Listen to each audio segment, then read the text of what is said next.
চিত্রা মধুমতি নবগঙ্গা বিধৌত প্রাকৃতিক সৌন্দর্য, শিক্ষা, সংস্কৃতি এবং সাহিত্যের এক অপরূপ লীলাভূমি, ঐতিহ্যবাহী জেলা নড়াইল জেলা বিএনপির আজকের এই মহতী সম্মেলনের সম্মানিত সভাপতি, নড়াইল জেলা বিএনপির সংগ্রামী সভাপতি বিশ্বাস জাহাঙ্গীর আলম, আমাদের মাঝে ইতিমধ্যে আজকের এই বর্ণাঢ্য সম্মেলনে প্রধান অতিথি হিসেবে ভার্চুয়ালি সম্পৃক্ত হয়েছেন, যার নাম বলার আগে আমি একটি উদাহরণ দিতে চাই। এটা কি মাস? বাংলা ফাল্গুন মাস। আজ কয় তারিখ? 3 তারিখ, অর্থাৎ বসন্তকাল। 14 তারিখ ছিল।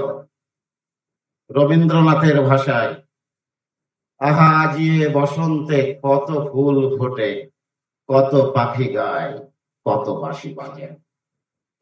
আজকের এই বসন্তে নড়াইল জেলা সম্মেলনে প্রধান অতিথি হিসেবে উপস্থিত হয়েছেন একটি ফুল, একটি বাঁশি, একটি আদর্শ, একটি ফুটন্ত গোলাপ।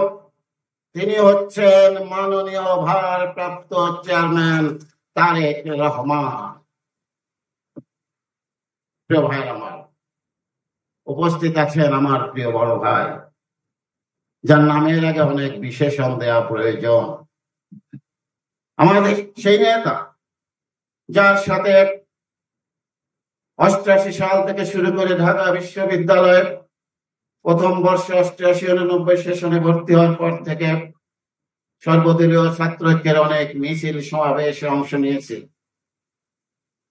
এবং মাননীয় ভারপ্রাপ্ত চেয়ারম্যানকে হয়তোবা 2-1 বার ক্যাম্পাসে ওনাকে আমার দেখার সৌভাগ্য হয়েছে।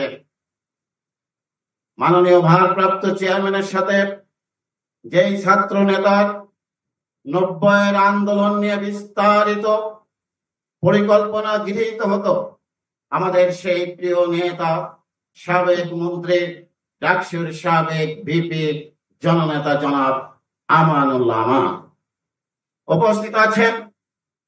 আমার প্রিয় সহযোদ্ধা, আমার নেতা, আমার ছোট ভাই, বিএনপি জাতীয় নির্বাহী কমিটির খুলনা বিভাগীয় ভারপ্রাপ্ত সাংগঠনিক সম্পাদক জনাব অনিন্দ ইসলাম অমির এবং উপস্থিত নেতৃবৃন্দ, সমবেত ভাই ও বোনেরা, সবাইকে জানাই সংগ্রামী শুভেচ্ছা এবং বিপ্লবীর অভিনন্দন।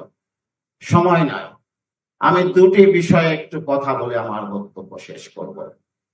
আজ অনেকেই বলেন যে 5ই আগস্টে হাসিনা পালিয়ে গেছেন, সেই আন্দোলনে নাকি বিএনপির কোনো ভূমিকা নাই, সেই আন্দোলনে নাকি তারেক রহমানের ভূমিকা নাই।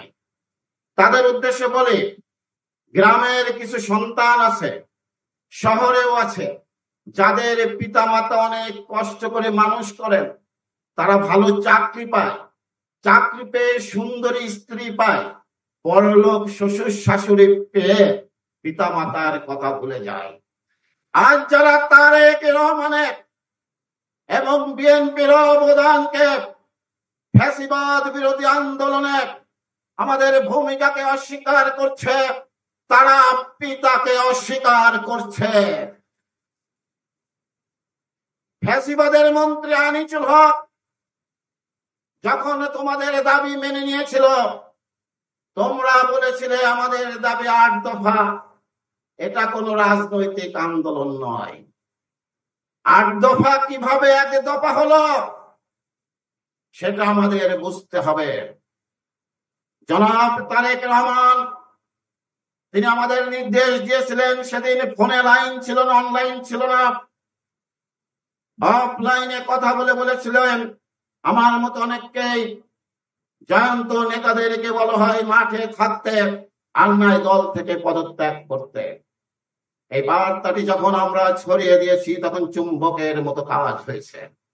সর্বশেষ 1 তারিখ রাতে অনুরোধ নির্দেশ দিলেন, আর সেখানে আমাদের দলীয় নেতা কর্মীরা আমাদের দলীয় ব্যানার ত্যাগ করে, আমাদের নেতা নেত্রী ছবি ত্যাগ করে, সাধারণ ছাত্রদের সামনে থেকে, মাঝে থেকে, পিছনে থেকে 8 দফার আন্দোলনকে 1 দফায় রূপান্তরিত করে বাংলাদেশের মাটি থেকে হাসিনাকে বিতাড়িত করা হয়েছে।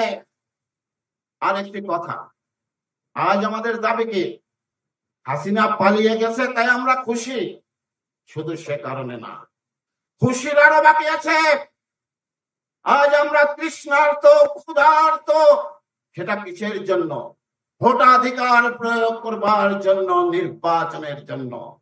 যারা কথাই কথাই বলছেন নির্বাচনে পিছাতে হবে, তাদের অবস্থা কি জানেন?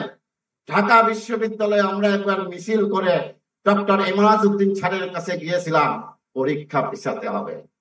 স্যার বললেন, বাপু, যে পরীক্ষায় ভালো রেজাল্ট করে না, পরীক্ষা 5 বার পিছালেও কিন্তু তোমাদের ফলাফল ভালো হবে না।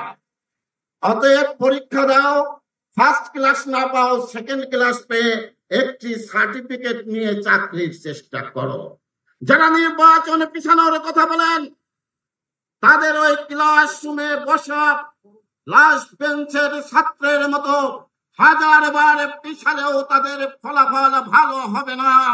অতএব নির্বাচন পিছানোর ষড়যন্ত্র আমরা মানি না, মানব না।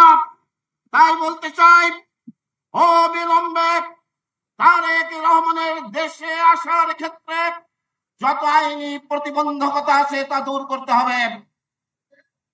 যারা রাষ্ট্রের আইন কর্মকর্তা এবং সরকার আছেন, তাদেরকে বলতে চাই, পিতা মাতাকে ফাঁকি দিয়ে বারবার গুড় খাবেন, ওই গুড় আর মিষ্টি আমরা খেতে দিব না।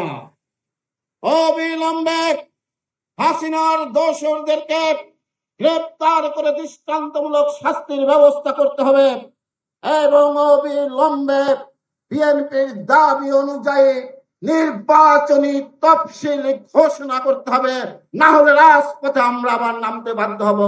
ধন্যবাদ। বাংলাদেশ জিন্দাবাদ। শহীদ জিয়া অমর হক। বেগম খালেদা জিয়া জিন্দাবাদ। তারেক রহমান জিন্দাবাদ। নড়াইল জেলা বিএনপি জিন্দাবাদ।